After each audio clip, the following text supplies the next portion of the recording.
કોન્ટ્રાક્ટરો દ્વારા એસએમસીને નુકસાન પહોંચાડવાનું કૌભાંડ સામે આવ્યું।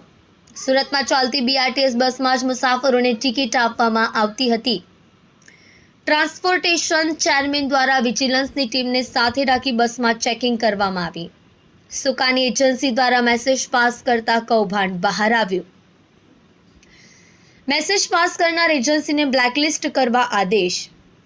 વિજિલન્સની ટીમ દ્વારા લોકેશન બદલી પિયુષ પોઈન્ટ ઉપર ચેકિંગ કરવામાં આવ્યું। પાંડેસરા રૂટ નંબર 205 બસમાં આકાર એજન્સીના કંડક્ટર દ્વારા 60 પેસેન્જરને ટિકિટ નહીં આપેલ હોવાનું સામે આવ્યું। ટ્રાન્સપોર્ટેશન ચેરમેન સોમનાથ મરાઠી અને વિજિલન્સની ટીમ દ્વારા ફાઇન આપી બ્લેકલિસ્ટ કરવામાં આવ્યો। મેસેજ વાયરલ કરનાર મેનેજરને બ્લેકલિસ્ટ કરવાનો આદેશ આપવામાં આવ્યો।